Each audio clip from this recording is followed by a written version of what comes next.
One, good night all. I'm back with our bi-weekly program, which have actually been last Tuesday, but for whatever reason, I could not have made it to the studio on Tuesday afternoon, so I'm here this evening. Now, Village Gyaaf. Now, we are in the month of October, and those of you who have been to school and did history would know that it was the month of October. In fact, on the 12th of October, one European by the name of Christopher Columbus got blown onto this part of the world in what today is known as the Bahamas. It was then referred to as the Watling Islands.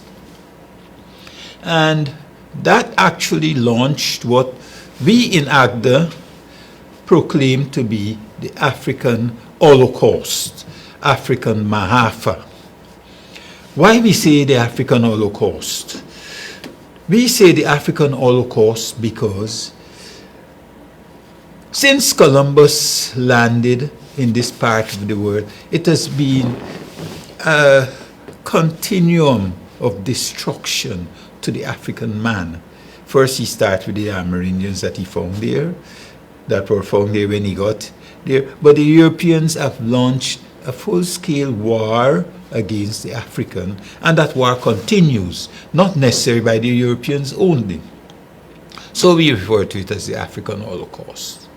So this Thursday, on the 12th of October, which will be the 12th of October, we will gather at the Georgetown seawalls in the vicinity of what is known as the bandstand to have a ritual memorial ceremony commemorating that Holocaust. Right? What we do in that yearly pilgrimage to the seawalls is that we pay homage to those ancestors who were murdered at sea. Right? Some of them got ill and they were thrown overboard, they died at sea, but many were thrown over for several reasons. There are stories where insurances were paid because for whatever reason they paid. To get the insurance money, they killed our ancestors, they threw them overboard. Some writers have even postulated that the sharks in the Atlantic follow those ships because they know that very likely there will be a meal before long, right, from one of our ancestors, right? Some of our ancestors jumped overboard because of the fear of going into the unknown. But so we go every year. For the past 30 years we've been doing that at the Georgetown seawall, and we commemorate those souls who perished at sea in the African Mahafa. Now, this African Holocaust, why I say it continues today, we know from the press and from what we are experiencing, what we read about Africans in this diaspora, whether it's in Guyana, whether it's in Trinidad, whether it's in Brazil, whether it's in Argentina, whether it's in the United States, there has been a concerted effort of destruction against the African throughout the Caribbean, throughout the Americas. So for that reason, we say the Holocaust continues. Now, in this month of October, there are also other issues that we will be looking at as the people coming from the villages. And we will need to take stock of the many things that are happening around us as we go forward. So today, my discussion, apart from the Mahafa, I will be talking to you about what is happening to our children in the education system, what we can do to ensure that our children benefit from the education given. I know that the government has not been providing adequately for children across the board, but that does not mean that the performances we see from our children are the best that can be given. Parents, our communities need to take care of those children in a more tangible way. And we're hoping that in this month, which is Education Month also, that we can pay attention to that aspect of our children's future.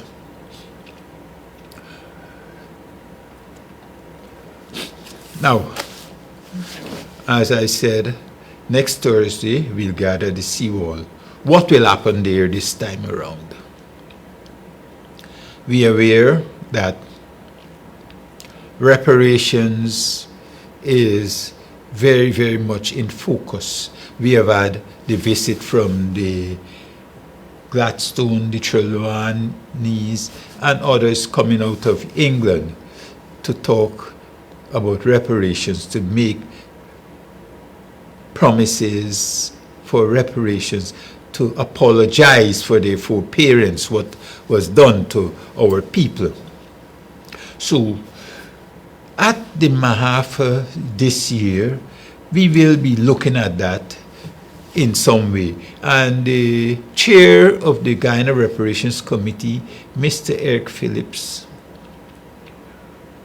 will be delivering a message. So it is important that we come out there, go out there, whether you've been there before or just to be there this time around, because Mr. Phillips' message will be a very significant one, very interesting one from what I've been hearing and what I know about reparations. And we all need to pay attention to reparations, because at some point, we, the people of the villages, will have to become involved in a more proactive way with regards to reparation. Alongside Mr. Phillips will be the Reverend Dr. Noel Older. The Reverend Dr. Older is an executive member of the Guyana Congregational Church.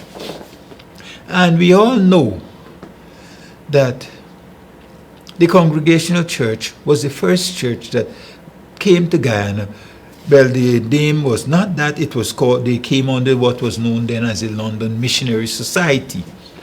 But it was from that church that people came, starting with our Manos Post and others. John Smith was a member of that church. They came with the specific intention of ministering to the African enslaved. And for that reason, we have invited the church to participate in our Mahafa commemoration ceremonies, because the church meant a lot then. Because those of you who follow the history of especially the Demerara, 1823 Demerara Rebellion, would know that the church, it was within the church our ancestors found the wherewithal to plan. The church was a safe place for them. They believed in the messages that the church engendered, that the church promoted. So they felt it was safe to discuss their issues within the walls of that church.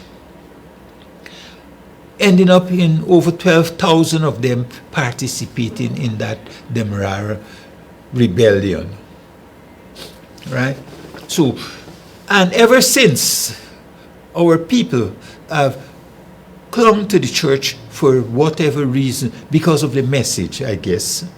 Right? The church has played a very important role within our villages. You know, some authors will tell you that our villages were founded on 4 pillars, some will say 5 pillars. But whether it's 4 or 5, the church was one of those pillars.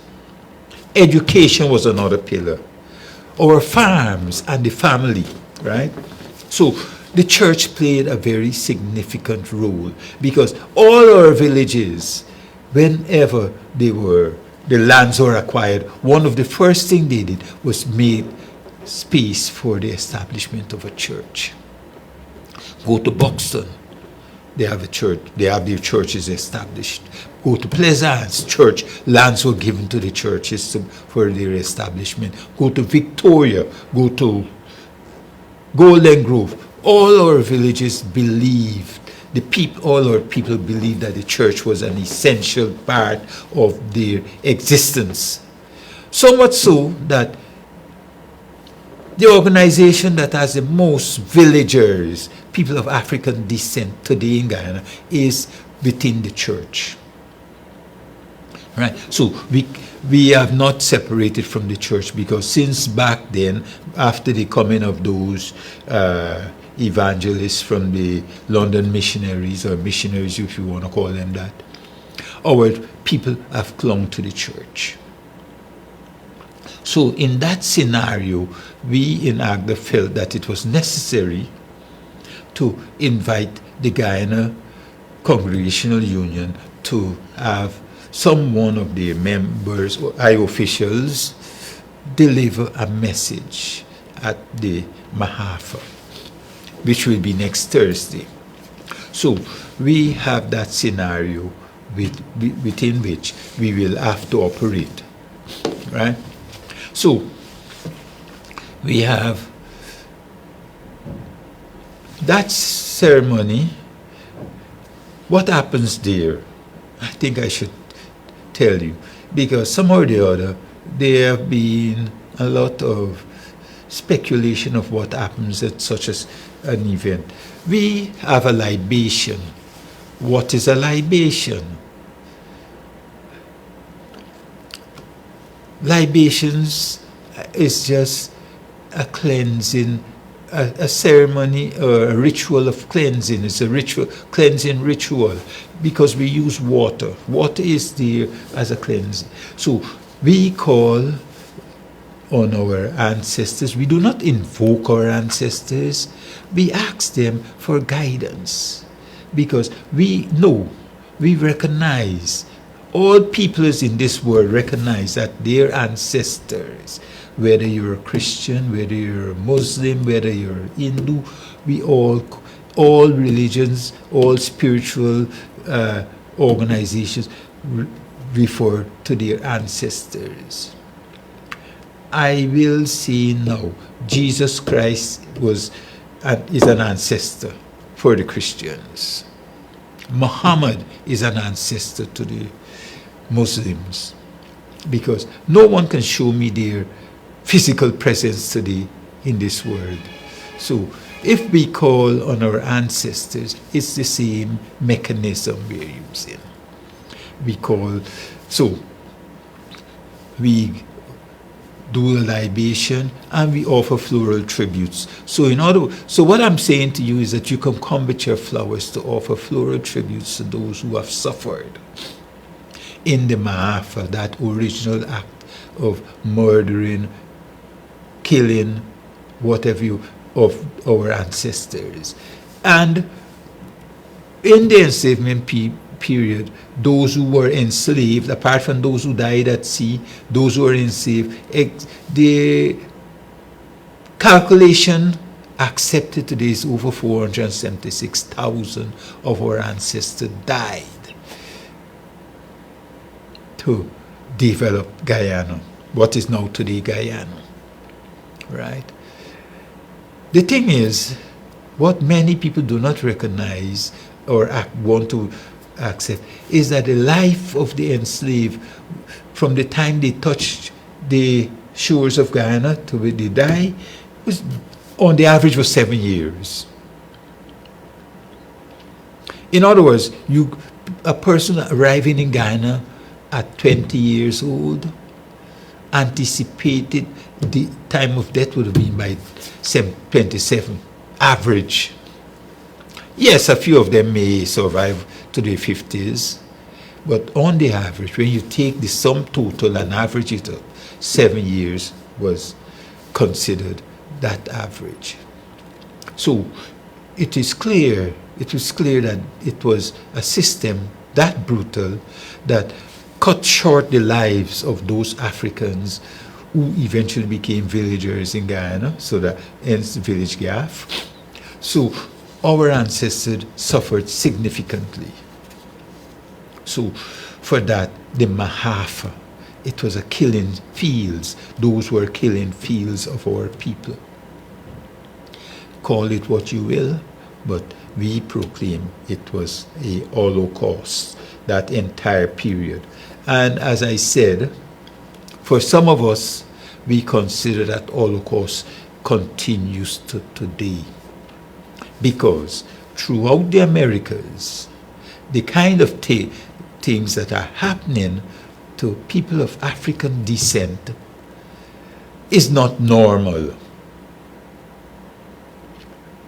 Right? The kind of things, yes, some of you will say black people are doing to black people, or Africans are doing to Africans, exists in brutal, but then those people were made to feel that the life of an African is not worth living. It is why we have black on black crime, because coming out of that, rolling back to that and period of slavery, it was felt that a black man's life is worth zilch. So, and that has not been corrected. That has not been fully corrected, I should say. So,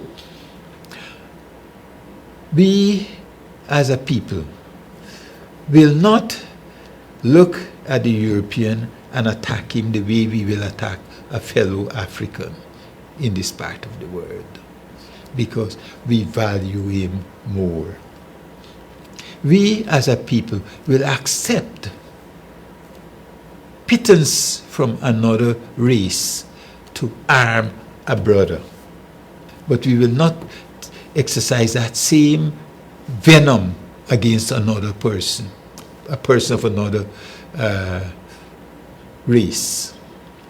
So our psyches are totally damaged, and that is one of the things within the reparations call that we are talking about, self-repair. The psychological damage that was done to us as a people must be repaired, and it's not easy. Yes, some may say we can do it by ourselves, but if we could have done it by ourselves, it would have been done, and that would not have been an issue today, full stop. Right? So we need much more than the resources we have available to address that problem. Right? We need institutions to be in place where this can be done. We need a revamping of the education system so that we can learn about our history, so that we can have a better appreciation of who we are. Those are the things reparations are talking about. But many people feel it's just about the dollar and cents. No, the dollar and cents is important, but there are many other issues alongside those dollars and cents that we need to address, right? So we need to really focus on things. Another area that I would like to, I mentioned about our schooling system and what we can do for our children. I had a unpleasant, and I was confronted with an unpleasant situation late last week, where a mother actually was trying to get lunch for our child who is at school. No. In fact, she did not send the child to school that day because she could not have provided lunch, given the child lunch money. You know, I'm not saying that people should do like my mother did, give me a carrier to take to school, but I'm saying that we as a people need to be more concerned about what our children eat. How can we ensure that our children are having a balanced diet?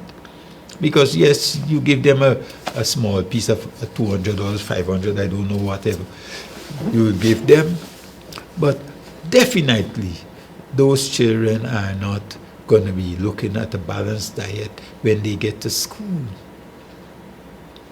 So parents need to ensure that their children, because if you do not have a balanced diet, then you will not have the proper nutritional content within your system to go through the rigors of learning. A belly full is not always what we need, right?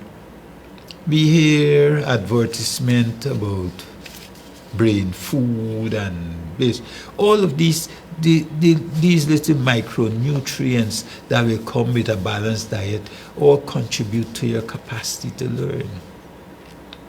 I'm talking of this because there is no, at least not popularly known in most of our schools, school feeding program. So I'm saying that parents need to start being more concerned about what their children use at school. I don't know what is the real answer, if they can give their children an idea of, look, you buy X, Y, and Z with this money we're giving you, or we decide we're going to cook and give you in a fancy lunch kit, not a carrier.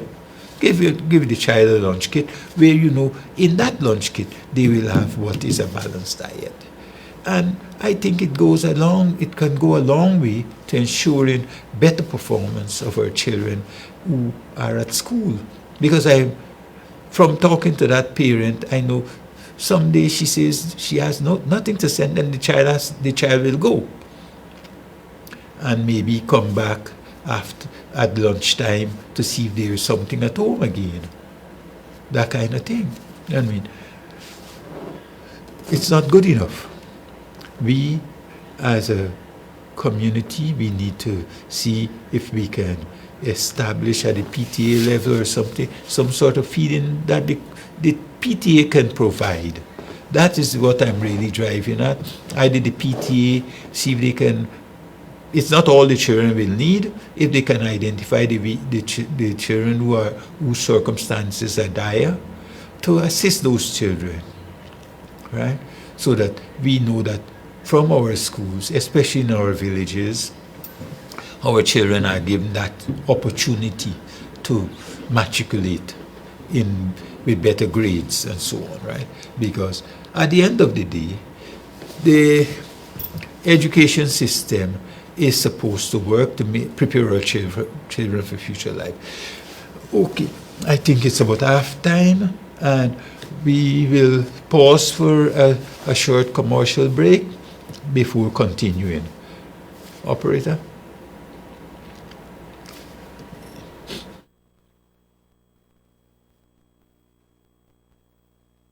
I'm Ashira Sinclair. And I'm Joel Perry. And we're from the Association of Young Africans. On Thursday, October 12th, AGDA invites you to commemorate the African Holocaust with us at the bandstand on the seawall. The program begins at 2 p.m. Floral tributes are welcome for the high tide at 3. Lest we forget. See you there.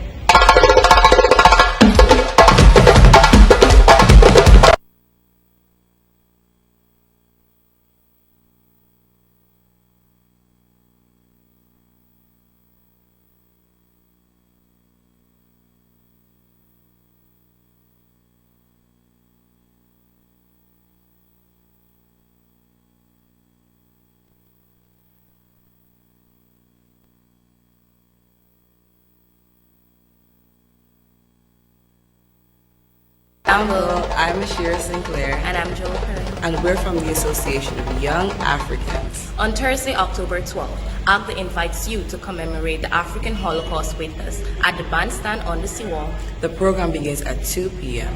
Floral tributes are welcome for the high tide at 3. Lest we forget. See you there.